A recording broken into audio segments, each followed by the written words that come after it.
여러분 스무고개 한번 해보셨습니까? 네, 스무고개 해보셨죠? 제가 한 직업을 소개할 텐데요. 제가 설명만 듣고요. 이 직업이 무엇인지 한번 맞춰보시기 바랍니다. 먼저 이 직업은 기동성이 대단해야 합니다. 그리고 일하는 동안 지속적으로 서 있어야 되고요. 또 지속적으로 최대의 노력을 기울여야 합니다. 또 업무 시간은 일주일에 135시간 혹은 무한적인 시간을 써야 한다고 합니다.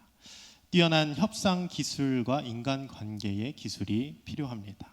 또 의학, 재정, 요리법 등에 대한 학위가 필요할 수도 있습니다.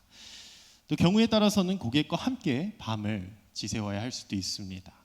생명을 대신하는 희생을 하기도 해야 합니다. 휴일에는 해야 할 일들이 더욱 늘어납니다. 모든 순간 명랑하게 일을 해야 됩니다. 그런데 급여는 전혀 없습니다. 이게 무슨 직업일까요? 네, 정답입니다. 네, 바로 떠오르시죠? 네, 엄마만큼 잔인한 직업이 없는 것 같습니다. 어느 책에서 봤는데 참 마음이 와닿는 것 같습니다. 엄마란 그 누구보다 자기를 희생하지만 아무런 대가를 바라지 않는 그런 사람입니다. 그래서 엄마란 희생의 대명사라 불리기에 정말 합당한 자라고 생각을 합니다. 우리 사는 세상은 점점 이기적으로 변하고 있습니다. 전에는 막연했던 그런 모습들이 이제 점점 우리 삶의 표면으로 다가오기 시작합니다. 그 대표적인 것이 혼밥이라는 용어입니다. 여러분 혼밥 뭔지 아시죠? 네, 혼자 밥을 먹는 것이죠. 이제 혼자 밥을 먹는 것은 우리의 문화가 되어 버렸습니다. 예전에는 식당에서 혼자 밥 먹고 있으면 조금 과장해서 좀 사회 부적응자 같고 뭔가 사연이 있는 것 같고 그 정도로 혼자 밥 먹는 것은 그렇게 우리에게 되게 낯설게 느껴지는 건데 이제 코로나를 지나면서 이 혼밥 문화는 우리의 일상이 되어 버렸다라는 것이죠. 심지어 요즘은 식당에 가면 칸막이가 있더라고요. 1인 칸막이를 두어서 눈치 보지 말고 그렇게 혼밥을 즐기라는 그런 식당도 굉장히 많아졌습니다. 인터넷에서는 그렇게 1인 먹방 콘텐츠가 쏟아져 나옵니다. 저도 밤에 배가 고프면 야식을 먹을 수 없으니 그 먹방을 보곤 합니다. 근데 먹방을 보면 어때요? 야식을 시키게 되는 그런 저의 모습을 바라보게 되는데요. 이렇게 먹방 문화가 활발하게 진행되면서 이제는 그 먹방을 시청함으로 함께 한다고 여겨지는 것이 요즘 세상이라는 것이죠. 관계를 맺어도 깊지 않고요. 또 아주 얕은 관계를 맺는 문제가 생기면 그렇게 쉽게 떠날 수 있는 그런 관계를 선호하는 시대를 우리는 살아가고 있는 것 같습니다. 요즘 제 아내가 봐서 계속해서 즐겨보는 프로그램이 있습니다. 여러분 나혼산이라는 프로그램 아십니까? 아세요? 나 혼자 산다라는 줄임말이죠. 한 번쯤은 보셨죠?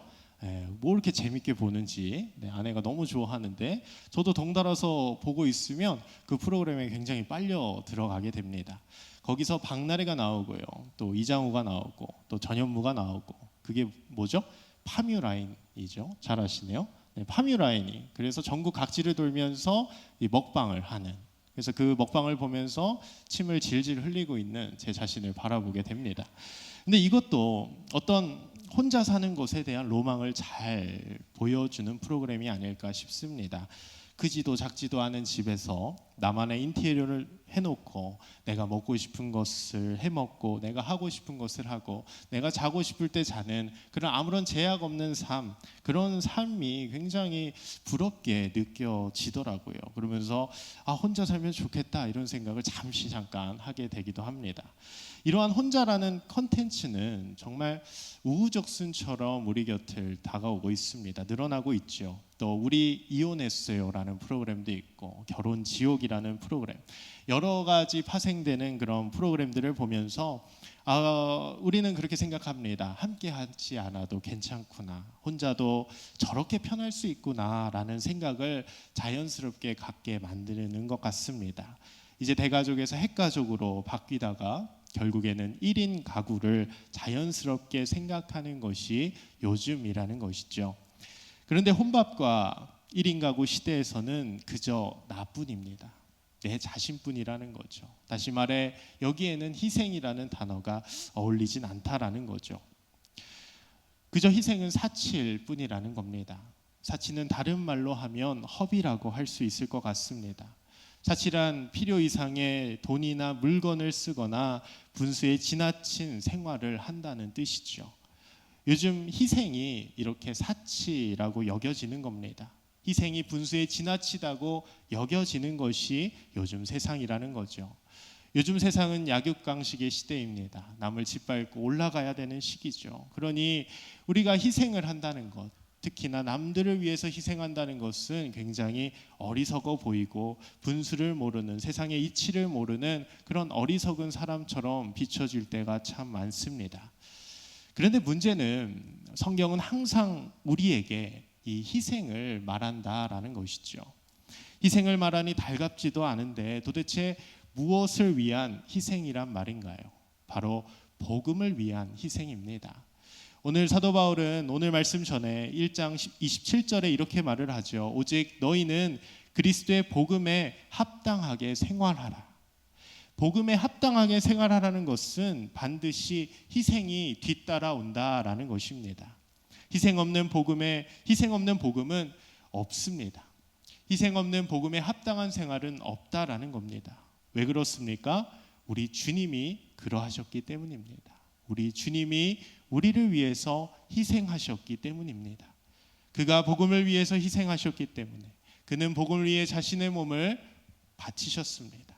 자신의 몸을 희생해서 복음을 완성시키셨고 우리를 구원해 주셨다라는 겁니다.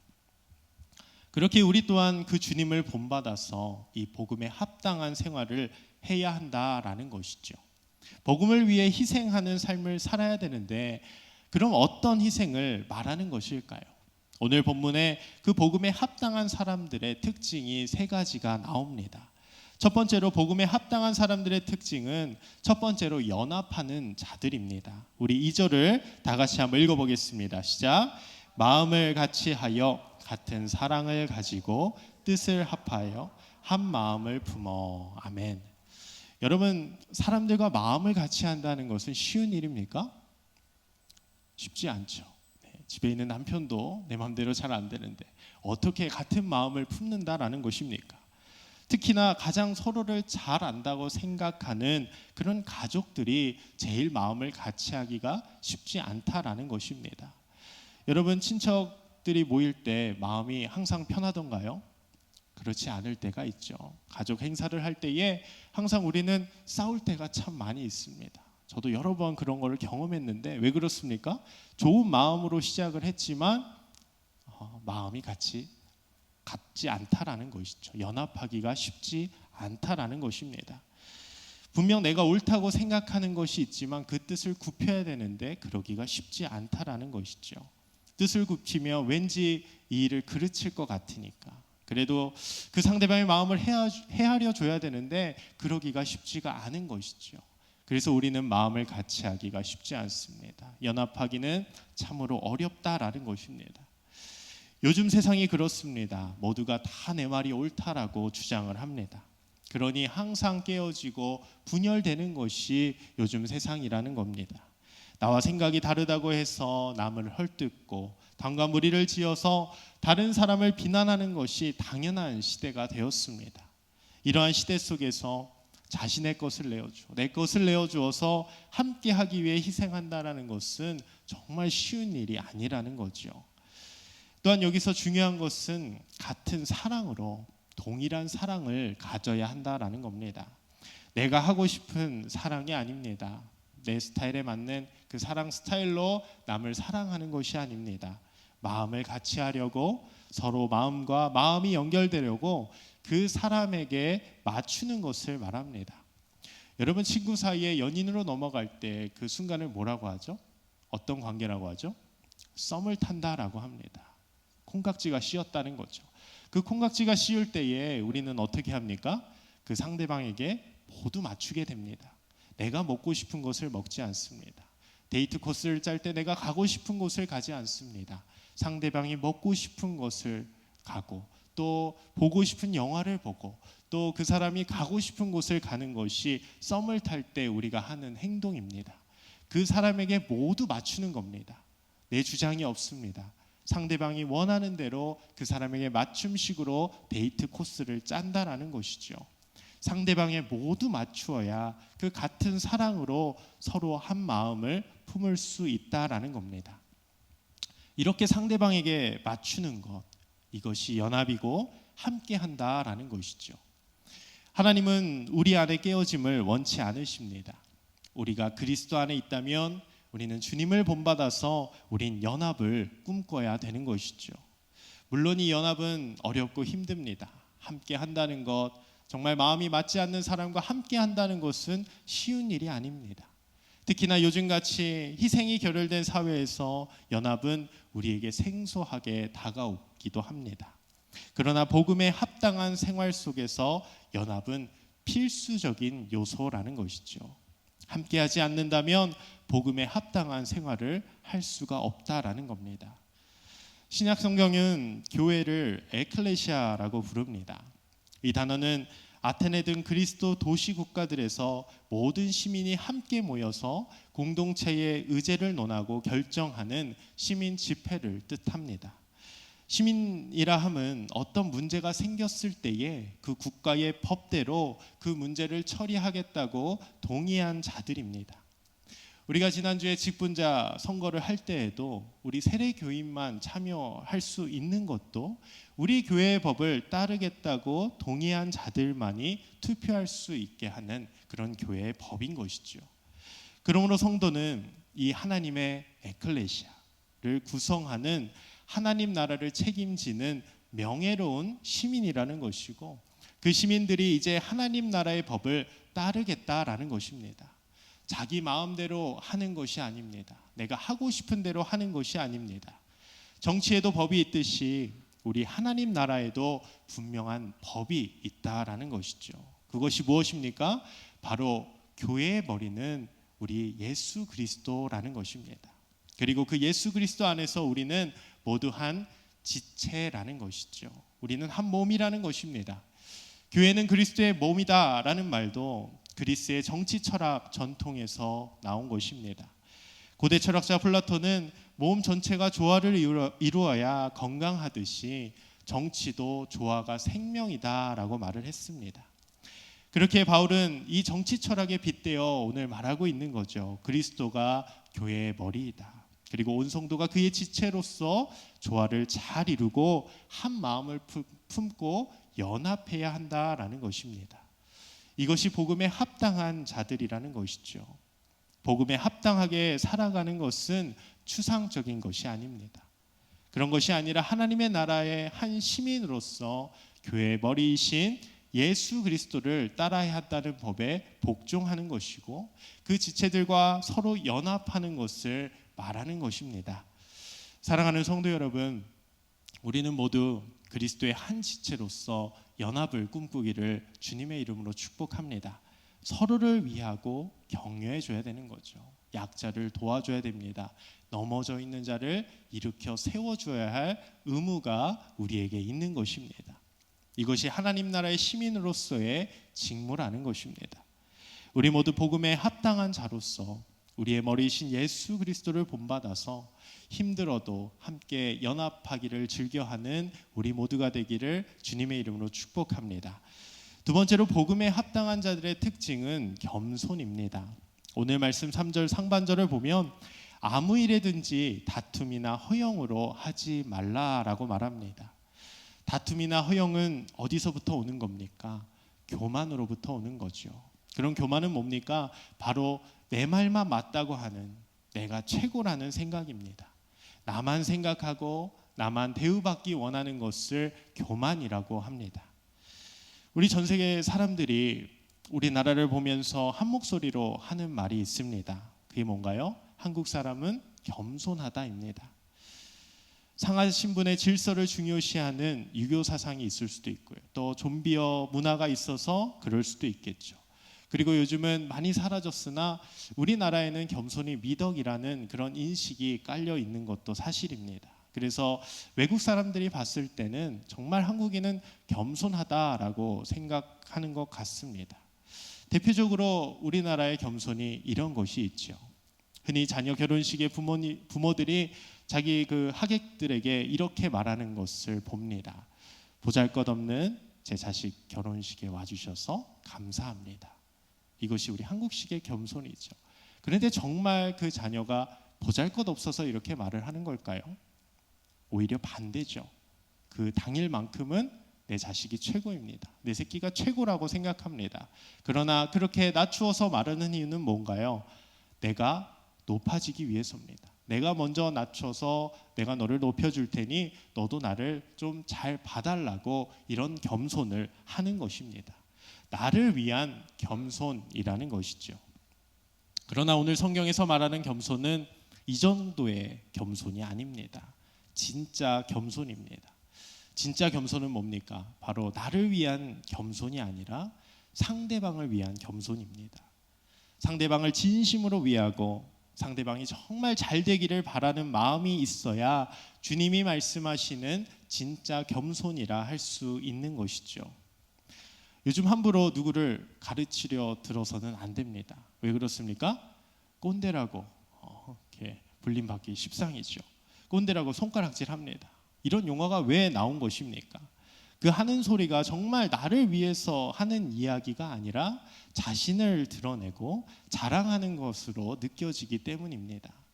평소에는 나에게 전혀 관심도 없다가 그 사람이 갑자기 나를 위한답시고 지적을 하면 그것은 자신의 잘남을 드러내기 위한 수단으로 여겨지기 때문입니다. 똑같은 말이라도 평소에 자신을 잘 챙겨주고 위해주는 사람의 말이라면 그 충고를 감사하게 받아들일 것입니다. 흑인 인권 운동에 앞장섰던 그 마틴 루터 킹 목사는 진짜 사랑과 겸손이야말로 원수를 친구로 변화시킬 수 있는 능력을 가진 세상에서 단 하나밖에 없는 힘이다라고 말했습니다. 상대방을 위하는 사랑과 겸손, 이 진짜 겸손은 원수의 마음까지도 돌이킬 수 있다라는 것이죠. 결국 이러한 겸손은, 진짜 겸손은 각각 자기보다 남을 낮게 여기는 것부터 시작하는 것입니다. 우리 3절을 다 같이 한번 읽어보겠습니다. 시작. 아무 일에든지 다툼이나 허영으로 하지 말고 오직 겸손한 마음으로 각각 자기보다 남을 낮게 여기고. 아멘. 이것은 단순히 자신을 깔보고 무시하라라는 것이 아닙니다. 열등감을 갖고 살아가라는 것이 아니죠. 나의 어떤 존재 가치를 무시하라는 것이 아닙니다. 여러분 자신을 한번 돌이켜 보십시오. 여러분들은 자신을 사랑하십니까? 너무 사랑하지 않습니까? 저는 설교를 준비하면서 내가 나를 이렇게 사랑하는구나라는 걸 정말 다시 한번 느꼈습니다. 이거는 의도하지 않아도 할 수밖에 없는 겁니다. 내가 노력하지 않아도 할 수 있는 게 자기 사랑이죠. 그런데 상대방을 위한 그런 겸손과 사랑은 쉽지가 않다라는 겁니다. 의도적으로 끊임없이 해야 되는 것이, 우리가 죽을 때까지 해야 되는 것이 다른 사람을 위한, 정말 상대방을 사랑하는 그런 마음입니다. 여러분 옆 사람을 한번 보십시오. 사랑할 수 있겠습니까? 네, 집사님 보시는데 집사님 왜 안 보시나요? 네, 사랑할 수 없어요. 내가 최고입니다. 나를 너무 사랑합니다. 그러나 상대방을 위하는 것, 상대방을 사랑하는 것은 그 어떤 것보다 쉽지 않다라는 겁니다. 그런데 그 옆 사람을 나보다 낮게 여길 수 있는 것, 이것이 주님이 말씀하시는, 주님이 원하시는 진짜 겸손이라는 것이지요. 우리 모두 교만하지 말고 어떤 일에든지 겸손한 마음을 품기를 원합니다. 이 겸손은 나를 위한 겸손이 아닙니다. 상대방을 위한 겸손입니다. 상대방이 잘 되기를 바라는 마음에, 그런 마음으로 하는 겸손이라는 거죠. 나를 사랑하는 것은 너무나도 자연스러운 일이지만 다른 사람이 나보다 낫다는 생각은 의도적으로 끊임없이 해야 되는 것입니다. 그러나 이러한 겸손을 통해 하나님은 영광 받으시고 우린 복음에 합당한 자들이 될 수 있을 것입니다. 마지막으로 복음에 합당한 사람들의 특징은 남의 일을 돌보는 사람입니다. 한마디로 긍휼함을 가진 사람이죠. 우리 4절을 같이 한번 읽어보겠습니다. 시작. 각각 자기 일을 돌볼 뿐더러 또한 각각 다른 사람들의 일을 돌보아 나의 기쁨을 충만하게 하라. 아멘. 오늘 빌립보서는 바울이 감옥에 갇혔을 때 썼던 편지입니다. 그런데 이 빌립보에는 기쁨이라는 단어가 정말 많이 나옵니다. 이해가 되지 않죠. 어떻게 감옥에 갇힌 상황인데 어떻게 이렇게 기쁠까요? 뭐가 그렇게 기쁠까요? 그리고 좀 웃기지 않습니까? 수감된 자가 그 밖에 있는 빌립보 교인들을 생각한다라는 겁니다. 그들을 위해서 조언하고 편지를 쓴다는 겁니다. 정말 우습지 않나요? 근데 오늘 바울은 어떻습니까? 자신의 상황과 처지하고는 상관없이 그 빌립보 교인들을 사랑하여 지금 편지를 쓰고 있는 것입니다. 그 누구보다 그 빌립보 교인들을 사랑했고 오늘 그들에게 조언을 아끼지 않았습니다. 여러분들은 교회에서 어떤 역할을 하고 계십니까? 교회 안에는 정말 여러 모임이 있죠. 순모임을 비롯하여 여전도회가 있고요, 각 교회 부서들이 있고요, 성가대가 있고 새신자 양육이 있고 수많은 그런 모임들이 있습니다. 그 모임 속에서 여러분들은 어떠한 역할을 하고 계신가요? 무엇보다 무엇을 하든지 각 지체들을 위해서 헌신한다라는 것은 정말 쉬운 일이 아니라는 거죠. 예전 교회에서 학생 한 명이 청각 장애인이었습니다. 청각을 완전히 잃은 것은 아니고 보청기를 끼고 생활하는 친구인데 그 친구는 제 입모양을 보고 대충 말의 의미를 유추하는 그런 아이였습니다. 그리고 청각에 문제가 있으니 어떤가요? 그 친구의 발음 또한 어눌해서 그 말하는 것을 도통 이해할 수가 없었습니다. 그래서 간단한 대화도 몇 번이고 되물어야 제 입모양을 또박또박 해야만이 그 친구와 간단한 소통이 될 수 있었습니다. 그래서 그 친구와 신방을 하고 나면 진이 쭉 빠지는 겁니다. 정말 힘들더라고요. 그리고 수화를 몇 개 배워서 얘기를 해봤자 깊은 대화도 못 나눕니다. 그냥 서로 얘기하다가 못 알아듣겠으면 웃고 마는 그런 대화를 반복하기 일쑤였습니다. 그리고 정작 저는 이런 생각이 들죠. 정말 내 시간이 아깝다. 정말 신방을 하는데 목사인 제가 시간이 아깝다는 생각을 처음으로 했습니다. 이 시간에 말씀이라도 한 구절 더 보면 좋겠다. 정말 너무 힘들더라고요. 그런데 우리는 다시 한번 생각해 봐야 될 것은 우리는 이러한 자를 돌보아야 될 사명이 있다라는 겁니다. 우린 아까도 말씀드렸다시피 에클레시아입니다. 우린 하나님의 교회라는 거죠. 이 교회의 명예로운 시민이라는 것입니다. 영광스러운 하나님 나라의 시민이라는 거죠. 그렇다면 우리는 당연히 주변 이웃들을 돌볼 책임이 우리에게 있다라는 겁니다. 이기적으로 나만 생각하고 나만 위해서는 안 됩니다. 내가 조금 불편하다고 해서 다른 사람을 짓밟고 무시해서는 안 된다라는 것이죠. 교회는 내가 대접받는 곳이 아닙니다. 내가 편안하게 하나님께 예배를 드리는 곳이 아닙니다. 좋은 대우와 서비스를 받으려고 우리가 이 자리에 있는 것이 아닙니다. 우리가 이 자리에 있는 이유는 내 주변의 약자들과 함께 생활하고 약자들과 함께 하나님을 예배하고 그 약자들을 위해서 우리가 헌신하고 순종해야 한다라는 것이죠. 하나님이 우리에게 원하시는 것은 단 하나입니다. 우리가 조금 불편하더라도 내 마음을 어렵게 하는 이들을 위해서 기도하는 것입니다. 그 사람의 그런 아픔을 같이 공감해주고 같이 들어줘야 하는 그런 우리는 사명을 갖고 있다라는 것입니다. 이렇게 오늘 바울은 복음에 합당한 자의 특징 세 가지를 우리에게 설명하고 있습니다. 마음을 같이하여 연합하는 것이고요, 겸손한 마음으로 나보다 남을 낮게 여기는 것이고, 긍휼한 마음으로 다른 사람의 일을 돌보는 것입니다. 그런데 이게 쉬운 일입니까? 절대 쉽지 않습니다. 어쩌면 불가능에 가깝기도 합니다. 내 코가 석자인데 누가 누굴 돌본다라는 말입니까? 그런데 정말 우리에게 감사한 것은 하나님은 여기서 끝나지 않습니다. 우리에게 한 사람을 제시하는데 바로 그게 누굽니까? 예수 그리스도라는 것이죠. 우리 5절을 같이 한번 읽어보겠습니다. 시작.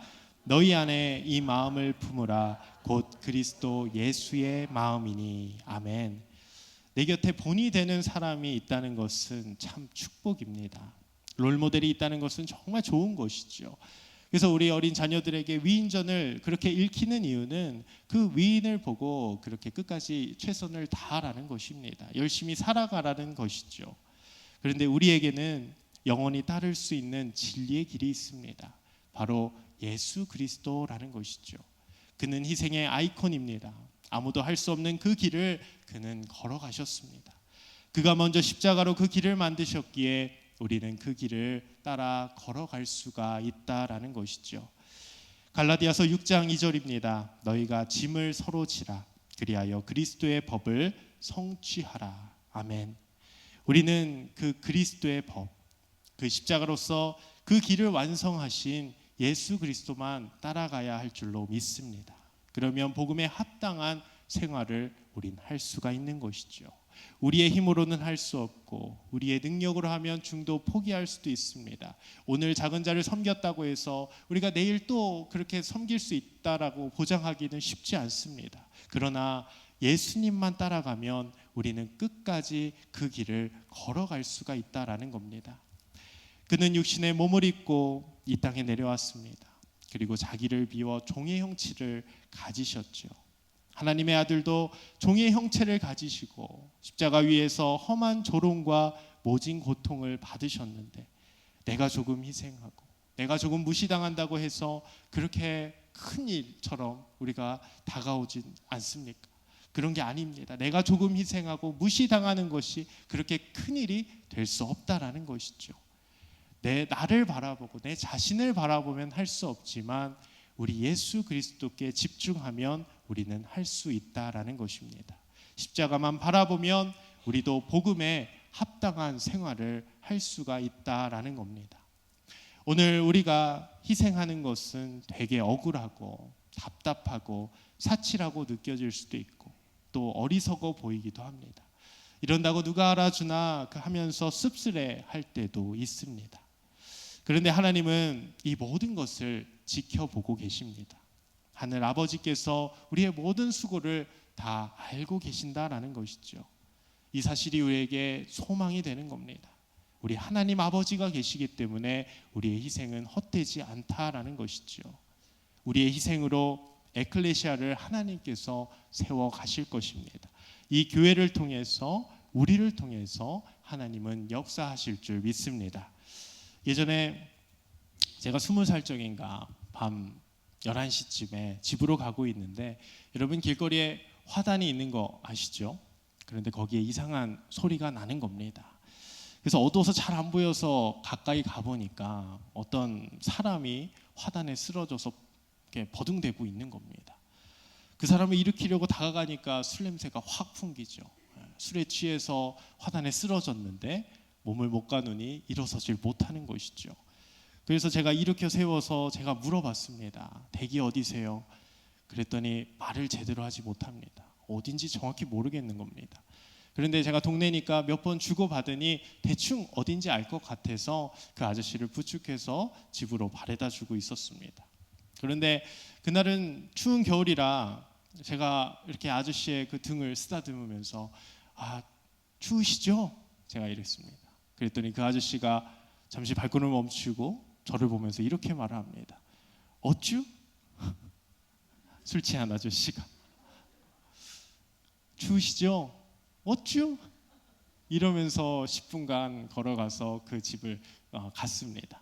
근데 집에 도착하니까 그렇게 집에 가니 왜 이렇게 술을 마셨냐며 핀잔하는 아주머니가 계셨고 아랑곳하지 않고 저를 계속 아저씨는 집으로 들어오라고 왜 집으로 들어가나 어떻게 감당하려고 집으로 계속 들어오라는 겁니까? 그래서 저는 그냥 그 아주머니와 제 눈빛을 교환하고 살며시 현관문을 닫고 집으로 돌아온 기억이 있습니다. 어쭈 하면서 쳐다보던 그 아저씨의 눈빛 저는 아직도 잊지 못합니다.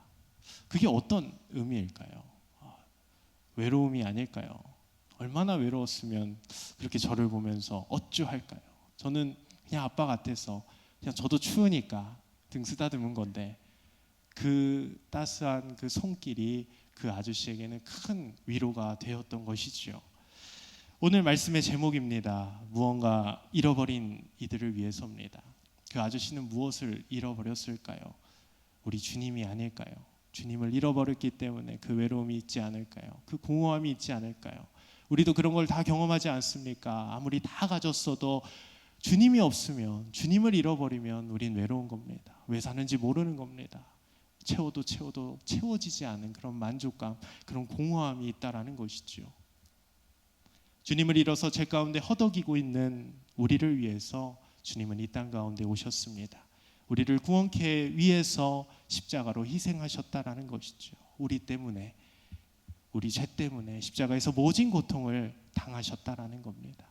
그리고 그가 있기 때문에 우리 안에 참된 생명이 허락된 것입니다. 내 안에 생명이 회복되었다면 여러분, 이것으로 끝나서는 안 됩니다. 요즘은 희생이 사치라 말하죠. 그러나 우리 그리스도인들은 그것은 사치가 될 수 없습니다. 우리가 해야 될 사명입니다. 희생하는 것 사명입니다. 왜 그렇습니까? 우리 안에 부어주신, 그 생명을 부어주신 주님이 있기 때문입니다. 우리가 그 주님 때문에 참된 생명을 얻었기 때문입니다. 우리 안에 참된 평화가 다시금 임했기 때문입니다. 그분 때문에 우리가 구원을 받았기 때문에 이젠 이것으로 끝나서는 안 된다라는 것이죠. 이제 무언가 잃어버린, 그 주님을 잃어버린 우리 주변 사람들을 위해서 이젠 그 주님의 마음을 전해야 할 줄로 믿습니다. 어쩌면 주님을 잃어버린 자가 내 자녀가 될 수도 있고요, 또 내가 가장 가까운 사람이 될 수도 있습니다. 이젠 그 주님을 잃어버린 자들을 위해서 이제 우리가 나설 차례입니다. 주님이 걸어가셨던 그 십자가의 길을 우리는 함께 걸어 나가야 될 줄로 믿습니다. 그 희생은 거창한 것이 아닙니다. 오늘 말씀처럼 나보다 남을 낮게 여기고 예수 그리스도의 마음으로 마음을 같이 하고 내 주변에 있는 자들을 사랑하는 것입니다. 국률함을 가지고 내가 있는 그 자리에서, 교회에서 그 맡은 역할을 충실히 해나가는 겁니다. 다른 사람을 돌보는 겁니다. 다른 사람들의 아픔을 함께 공감하는 것입니다. 분명 내 힘으로 하면 쉽지 않습니다. 내 힘으로 하면 할 수 없습니다. 그러나 우리 예수님께서 먼저 그 희생의 길을 걸어가셨기 때문에 우리도 이제 예수 안에서 할 수 있는 것입니다. 우리 안에 성령께서 그 일을 함께 이루어 나가실 줄 믿습니다. 이 믿음 가지고 우리 주님을 잃어버린 자들을 위해서 우리가 힘써 나가길 소망합니다. 내가 있는 그 자리에서 주님의 마음을 품고 주님의 사랑을 전하며 나아가는 우리 모든 성도님들 되시길 주님의 이름으로 축복합니다.